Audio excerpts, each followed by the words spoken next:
एक पंडित जी की कहानी मैं आपको सुना रहा हूं। ये उन दिनों की बात है जब हमारा देश गुलाम हुआ करता था। देश गुलाम था। एक अंग्रेज आया। पंडित जी मंदिर से पूजा करके जा रहे थे, बड़े अच्छे पंडित जी थे। पंडित जी के कान में यहां पर कनपट्टी पर बंदूक रख दी। किसने? अंग्रेज ने। और अंग्रेज पंडित जी का किडनैप कर लिया। चलो पंडित जी को ले गया। वो पंडित जी के सामने 4 चीजें रखी। वो अंग्रेज देखना चाहता था कि हिंदू की कमी क्या है, हिंदुओं में कमी क्या है, ये कैसे मिटेगा। तो देखो, जिसे मिटाना हो उसके साथ क्या करो, वो सुना रहा हूं। जिसको मिटाना हो उसके साथ क्या करना चाहिए, समझो। अंग्रेज ने पंडित जी को ले गए, वो एक कमरे में बंद किया और वहां पे 4 चीजें रख दी। पंडित जी के सामने मांस रखा, मांस, अंडा, मुर्गी। कहा पंडित जी खाओ वरना गोली मार दूंगा। पंडित जी बोले, अंग्रेज भैया हम ठहरे ब्राह्मण, तुम हमें देखो गोली मार दो मर जाएंगे, गोली मार दो मर जाएंगे, अच्छा है, पर कम से कम जीते जी धर्म तो ना बिगड़वाओ। ये मांस खाना हमारा कोई धर्म नहीं है, हम नहीं खाएंगे, आप गोली मार सकते हैं, हम मरना पसंद करेंगे परंतु अपना धर्म का त्याग नहीं करेंगे।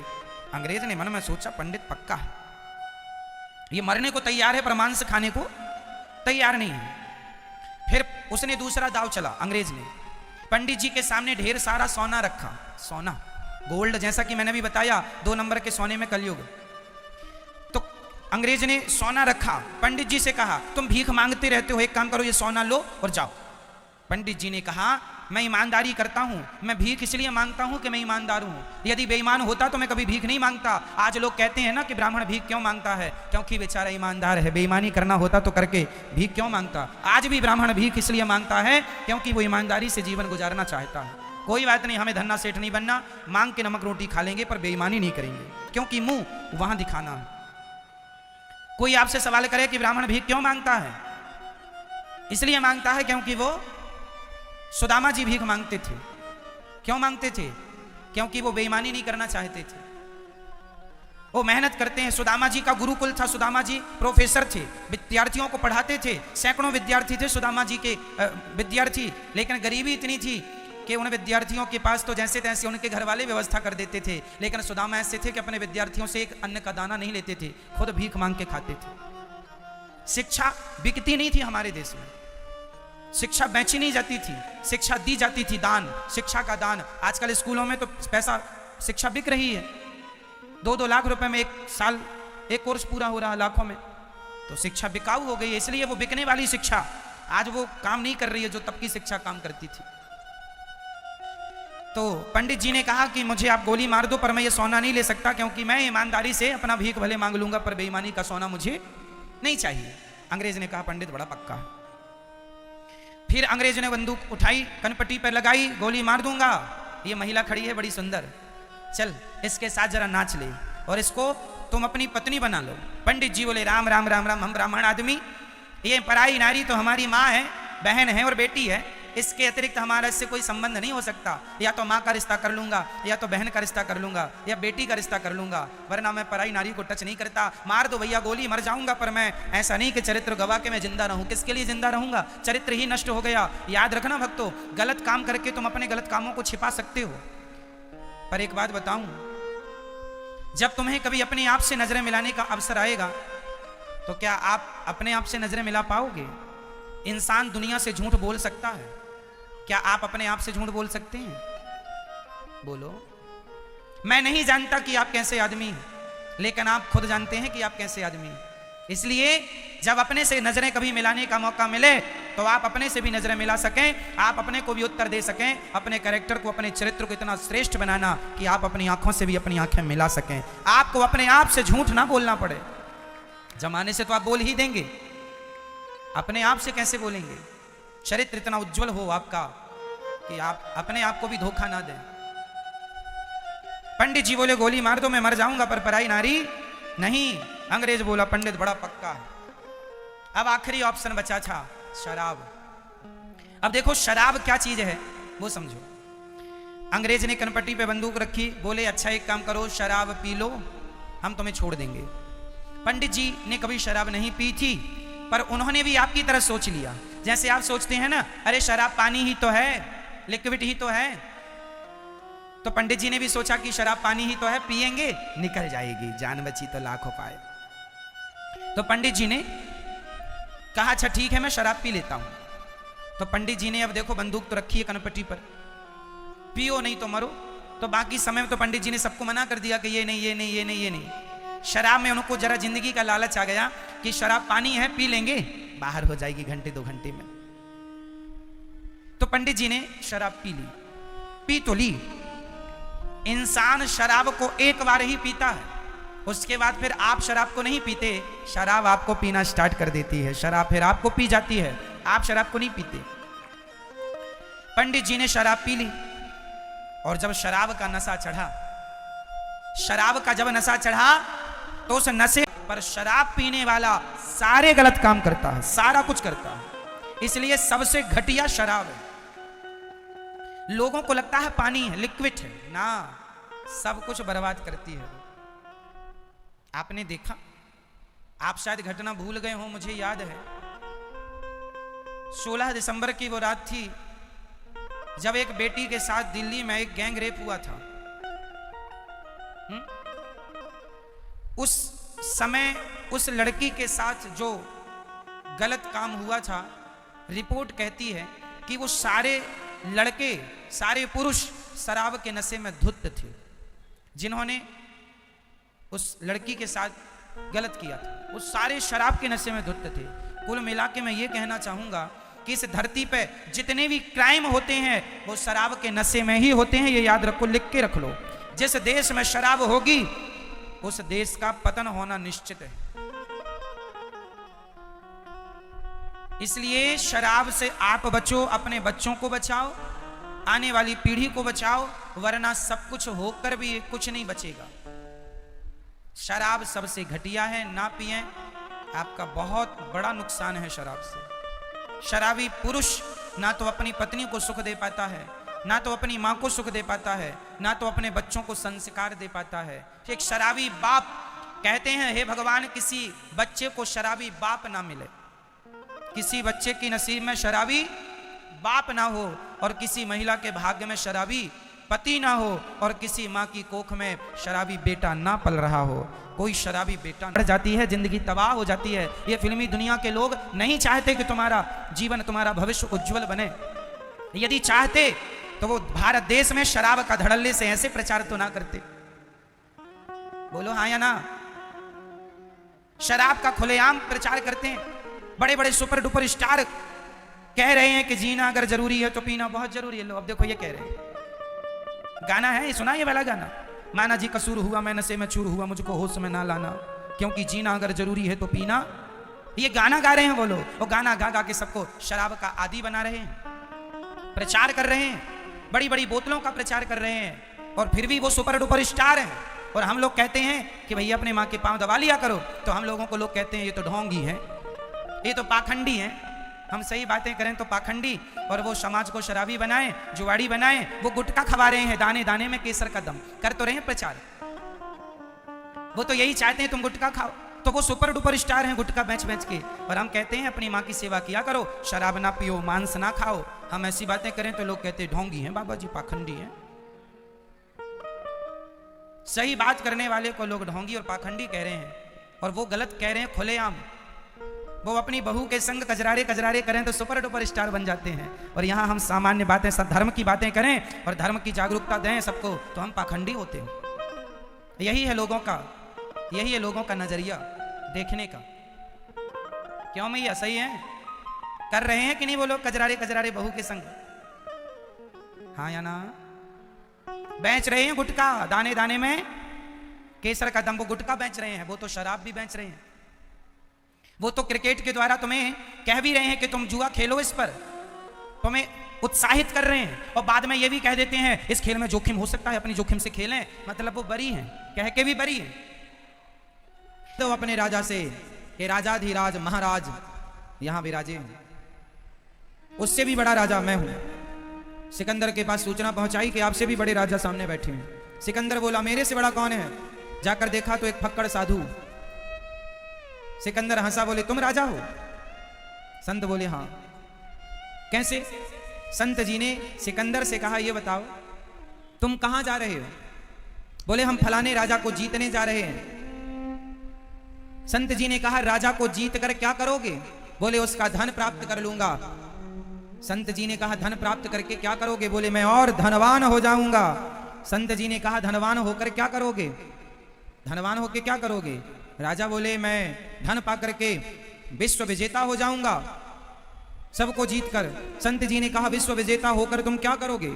बोले क्या करेंगे? आराम करेंगे मस्त। संत जी बोले कि तुम इतना कुछ करने के बाद आराम करोगे, इतने पापड़ बेलने के बाद तुम जहां पहुंचोगे हम वहां ऑलरेडी पहले से हैं। तुम जहां पहुंचोगे वहां हम ऑलरेडी आराम आनंद में ही हमें। तुम सबको हरा के आनंद में होगे, हम अपने मन को जीत कर आनंद में हैं। तुम जगत को जीतना चाहते हो, हम मन को जीतना चाहते हैं। आनंद उसे नहीं आता जो जगत को जीत ले, विश्व विजेता कहलाए। वो लोग भी परेशान हैं जो विश्व विजेता हैं। जीतना है तो अपने आप को जीतो, अपनी इच्छाओं को जीतो। आपके मन से आप जो चाहें वो कराएं, आपका मन आपके वश में हो, ऐसा साधन कीजिए। कपिल भगवान ने कहा, मां मन की गति बड़ी विकट है, चंचलम ही मनः कृष्णा, मन बड़ा चंचल है, इसे वश में कैसे किया जाए? अच्छा, आप लोगों ने कभी अपने मन को वश में करने का कोई उपाय किया? मैया आपने कभी अपने मन, आप लोगों का प्रश्न क्या है? महाराज जी हमारा मन भटकता है। सबने हाथ उठा के बताया हमारा मन भटकता है। भटकता तो सबका है, प्रश्न ये नहीं है कि मन भटकता है, प्रश्न ये है कि भटकते हुए मन को कंट्रोल करने की आप लोगों ने प्रयास क्या किया? क्या प्रयास किए आप लोगों ने? क्या कोशिश की? क्या पुरुषार्थ किया? कोशिश की नहीं। जब आपने कोशिश नहीं की तो मन को आप वश में करेंगे कैसे? मन को वश में करने की कोशिश भी तो करनी थी। यदि बच्चा बिगड़ गया है तो बच्चे को सुधारने की कोशिश भी तो की जाती है। नशा मुक्ति केंद्र भी तो होता है, ये कोशिश ही तो है, हाँ या ना? तो आपके मन को आपने कभी समझाने की कोशिश की नहीं? समझाया नहीं, कोशिश नहीं की, तो फिर मन कंट्रोल कैसे होगा? इसलिए मन को समझाओ, मन को एकांत में ले जाओ और मन से सवाल करना स्टार्ट करो कि रे मन, हमने आज तक तेरी हर बात मानी। मन ने कहा ये खा लो, खा लिया। मन ने कहा यहां चलो, चले गए। मन ने कहा ऐसा करो, कर लिया। आज तक आपने बहुत सारी बातें मन की मानी है। एक सवाल अपने मन से करो कि मन, मैंने तेरी इतनी बात मानी, उसके बदले बता तूने मुझे क्या दिया? क्या दिया आपके मन ने? आपका मन करता है चाय पीने का, पी लेते हैं, पी ले। मन की मानो ना तो चाय पियो पियो पियो। एक दिन बीमार पड़े तो डॉक्टर के पास गए, डॉक्टर से कहा बीमारी है, डॉक्टर ने कहा शुगर हो गई आपको, चाय ना पीना, मिठाई ना खाना। फिर भी आपका मन नहीं मान रहा है, पता है कि शुगर है, फिर भी आप चाय पी रहे हैं। इसका मतलब यह है कि आपका मन आपको मरवाने के चक्कर में है। इसका मतलब यह है कि आपका मन, आप सारी बातें मानते हैं ना मन की, आपका मन सबसे बड़ा दुश्मन है। आप मानो मन की, शुगर जिसको 400 शुगर है, 300, उसका भी मन करता है रबड़ी खाने का, रसगुल्ला खाने का। तो मन तो मरवा डालेगा तुम्हारे मन के हिसाब से चलेंगे तो, हाँ या ना? लिया सर्वनाश हुआ। तुम्हारा भी मन पड़ोसन में जाता है, तुम्हारा भी मन पड़ोसियों में जाता है, और मान लोगे तो तुम्हारा भी सर्वनाश कराएगा ये मन।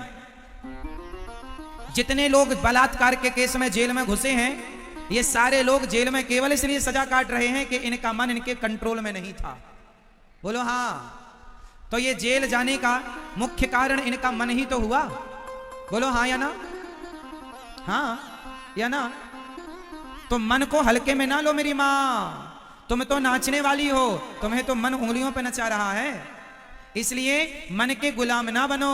साधु संत ऋषि मुनि, भारत का दर्शन आपको ये बताता है कि मन के गुलाम नहीं, मन को गुलाम बनाओ। मन को गुलाम बनाने की थ्योरी हमारे वेद पुराणों ने हमें दी, लेकिन तुम्हें समय कहां है?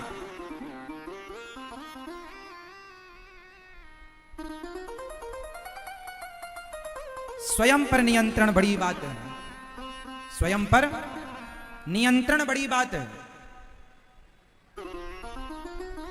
अभी उड़ीसा में एक ट्रेन हादसा हो गया, लगभग 300 लोग भगवत धाम को चले गए। बड़ा कष्ट, बड़ी पीड़ा हुई ये जानकर, ये सुनकर कि ये हादसा हो गया।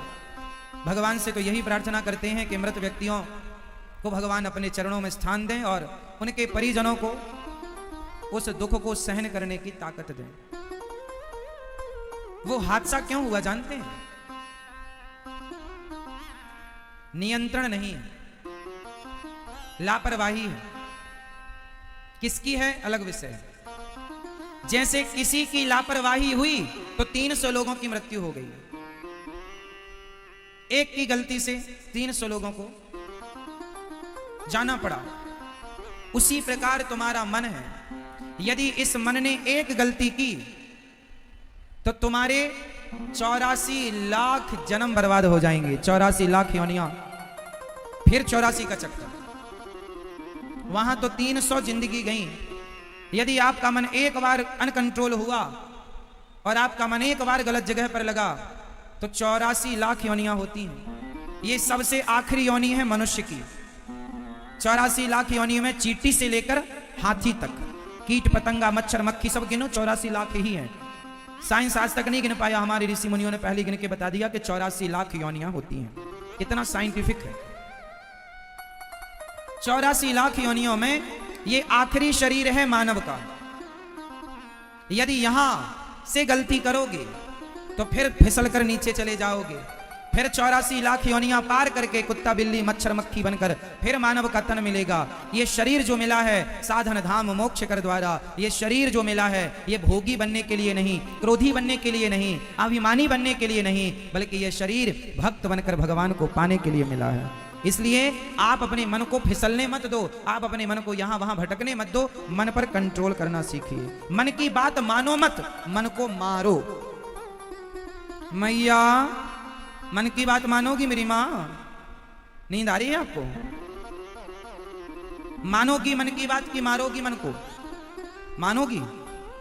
मन की मानोगी तो मन मार डालेगा आपको जल्दी, और मन को मारो, इसलिए मन को मारो, मन की मानो नहीं। आप पिछले जन्म में गाय की योनि में थी। जो गौवंश होता है 84 लाख योनियों की अंतिम योनि गाय है। फिर गाय के बाद मनुष्य की योनि प्राप्त होती है, गाय बैल के बाद मनुष्य का। तो हम लोग लगभग गाय इत्यादि की योनि में थे। उसके पहले हम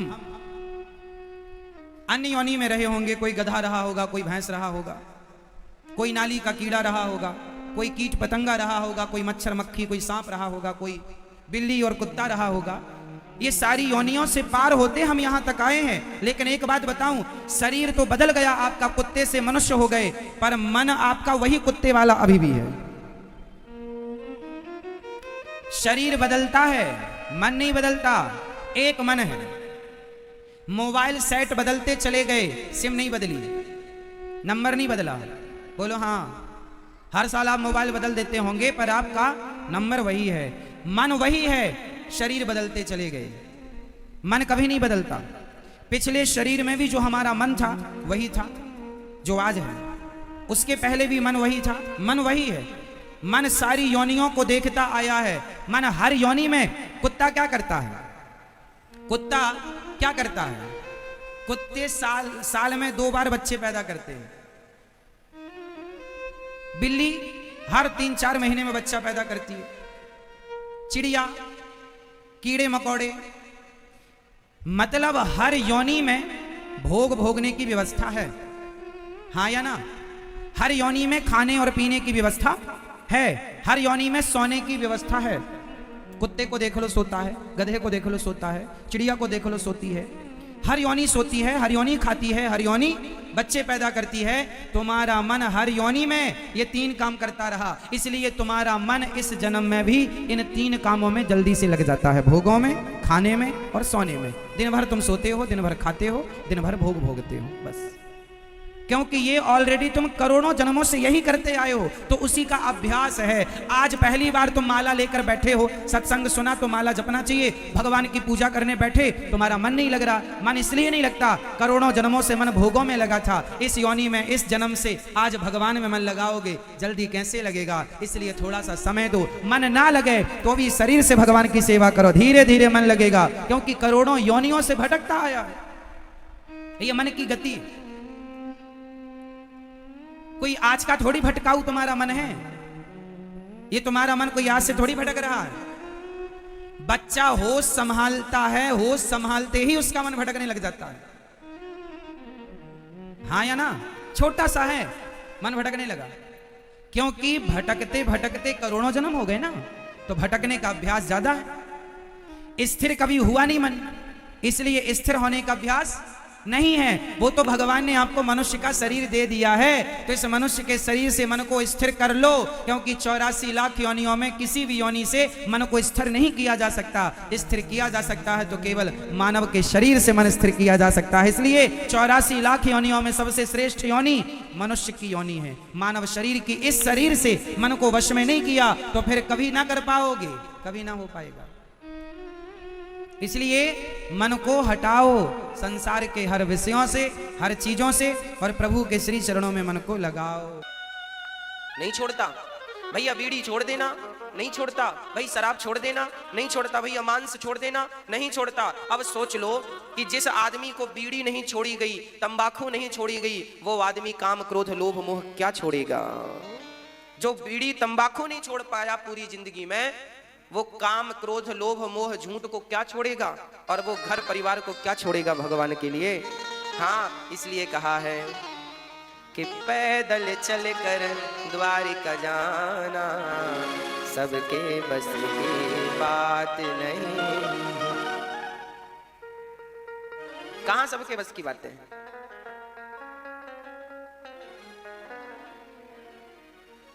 इसलिए पूरा समर्पण गोविंद के चरणों में हो। भगवान श्री कृष्ण जब पढ़ करके आए उज्जैन से मथुरा, तो भगवान को अपनी गोपियों की याद आ गई। गोपियों से मिलने के लिए भगवान जाने लगे, पर भगवान को लगा यदि मैं जाऊंगा गोपियों से मिलने के लिए तो मेरे दुश्मन जरासंध को पता चल जाएगा, फिर वो मुझे नहीं अटैक करेगा, मेरी गोपियों को कष्ट पहुंचाएगा। इसलिए भगवान ने अपने जाने का प्रोग्राम कैंसिल कर दिया और अपनी जगह भगवान ने उद्धव जी को भेजा।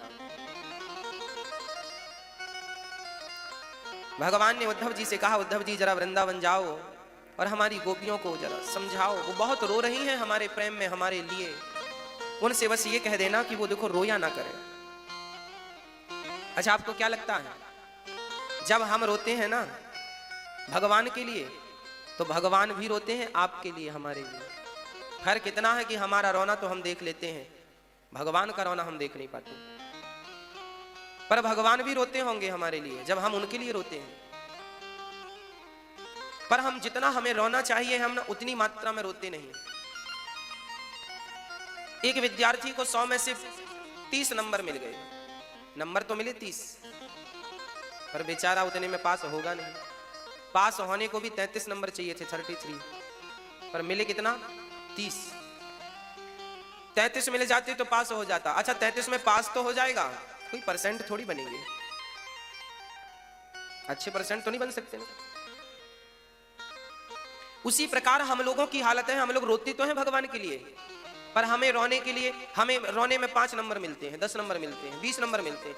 आधे कोई रोए तो 30 नंबर मिलते हैं। पर मीरा को रोने में भगवान ने 90 नंबर दिए थे, इसलिए भगवान को मीरा पा गई थी। मीरा की तरह रोना पड़ेगा। हम लोग भी रोते हैं, पर हम लोगों को ज्यादा से ज्यादा 30 नंबर मिलेगा, उसमें तो पास भी नहीं होना। ज्यादा चाहिए, 30 में काम नहीं बनेगा, कम से कम 33 चाहिए। अबे ज्यादा से ज्यादा फिर जितना अधिक हो सके। आप 2 अगरबत्ती लगाते हैं, ओम जय जगदीश हरे स्वामी जय जगदीश हरे, भक्त जनों के संकट फल मैं दूर कर जय जगदीश। इतने में तो आपके 10 ही नंबर बनेंगे। आपको क्या लगता है आपने बड़ा एहसान कर दिया? भगवान को 2 अगरबत्ती जला। अगरबत्ती जलाने से प्रदूषण और होता है, क्योंकि अगरबत्ती के भीतर बांस होता है और हिंदू परंपरा में बांस नहीं जलाया जाता। धूप बत्ती जलाना चाहिए, ना कि अगरबत्ती। धूप बत्ती जलाना चाहिए, धूप बत्ती, धूप। अगरबत्ती के भीतर बांस होता है, और हिंदू परंपरा में, हिंदुस्तान के हम हिंदू लोग, हम बांस को नहीं जलाते, क्योंकि बांस को हम वंश मानते हैं। और हमारे यहाँ शादी विवाह में बांस की पूजा होती है। जब आदमी मर जाता है तो अर्थी भी बांस की होती है। उस बांस को शमशान में फेंक दिया जाता है, अर्थी को जलाया नहीं जाता, क्योंकि वो बांस की बनती है। बांस नहीं जलाया जाता। साइंटिफिक रीजन भी है, विज्ञान मानता है कि बांस जलाने में सबसे ज्यादा प्रदूषण होता है। बांस प्रकृति को स्वच्छ रखता है, ऑक्सीजन ज्यादा छोड़ता है बांस, परंतु बांस को जलाओगे तो सबसे ज्यादा प्रदूषण बांस ही करता है, इसलिए बांस को जलाया नहीं जाता। देखिए हमारे बड़े बुजुर्गों को पता था कि बांस जलाने से, ये तो अभी शोध निकला है कि बांस जलाने से प्रदूषण होता है, पर हमारे ऋषि मुनियों को पता था, इसलिए बांस जलाने की परंपरा नहीं रही। हमारे यहाँ अगरबत्ती नहीं जलाने की परंपरा रही, हमारे यहाँ धूप बत्ती जलाने की परंपरा रही। धूपम समर्पयामि दीपम समर्पयामि, कहां लिखा है कि अगरबत्ती समर्पयामि? धूपम समर्प। मांस खाते हैं तो आपके पापों वाले नंबर चालू हो गए। मांस खाए हो तो सीधे 20 नंबर लो, मांस पाप वाले नंबर चालू हो गए। फिर शराब पी ली तो इसमें तो ज्यादा नंबर मिलते हैं। शराब और मांस बहुत, दोनों में 20-20 नंबर है, 40 नंबर हो गए। फिर जब मांस खाओगे, शराब पियोगे तो फिर तुम सच तो बोलोगे नहीं। जो मांस खाते हैं, शराब पीते हैं, इनसे सच की आप अपेक्षा ना रखा करो। ये सच नहीं बोल सकते तो झूठ बोलेंगे तो फिर वो 20 नंबर, 60 नंबर यूं हो गए। और फिर शराब पी करके जो तुम्हें गुस्सा आएगा, क्रोध करने से भी नंबर कटते हैं। शरीर का भी खून गर्म होता है ना, क्रोध करने से नंबर कटते हैं, और इसमें ज्यादा ज्यादा नंबर कटते हैं। भाई आपने देखा होगा ना कि आपने सही आंसर दिया तो 1 नंबर मिलेगा, और गलत कर दिया तो 1 नंबर कट जाता है। ऐसा होता ऊंची पढ़ाइयों में। आप दीजिए एग्जाम, देखिए गलत टिक करके आइए, 1 नंबर कट जाएगा। सही करना है, गलत करोगे तो सही वाला ले लेगा। उसी प्रकार जो तुम गलत कर रहे हो तो तुमने कभी सही भी किया है कुछ, तो तुम्हारे गलत में वो सही भी माइनस हो गया। इसलिए गलत ना करना, नहीं तो इतने नंबर बन जाते हैं लोगों के। आपके 70 नंबर हो गए यदि पाप के, तो 70 नंबर हो गए तो मतलब 70 नंबर हो गए तो 84 का चक्कर 70 बार लगाना पड़ेगा। 84 का चक्कर, पुनरपि जननम पुनरपि मरणम पुनरपि जननी जठरे शयनम भज गोविंदम गोविंदम भज मूढ़मते। फिर आपको बंदर 1 बार नहीं 2 बार बनना पड़ेगा। अच्छा 70 नंबर थे ना, हाँ, तो 70 बार बंदर बनना पड़ेगा, 70 बार मकड़ी बनना पड़ेगा, 70 बार नाली का कीड़ा बनना पड़ेगा। ये 84 के चक्कर 70 बार। भाई सिंपल बात समझिए ना। मैं 10वीं फेल हो गया तो मुझे फिर 10वीं का पार्ट 1 लेसन 1 से पढ़ना पड़ेगा कि नहीं? अच्छा मैं 2 बार 10वीं फेल हो गया तो 2 बार, 3 बार फेल हुआ तो 3 बार, और ज्यादा बार फेल हुआ तो फिर भाई अब तुम मत आओ।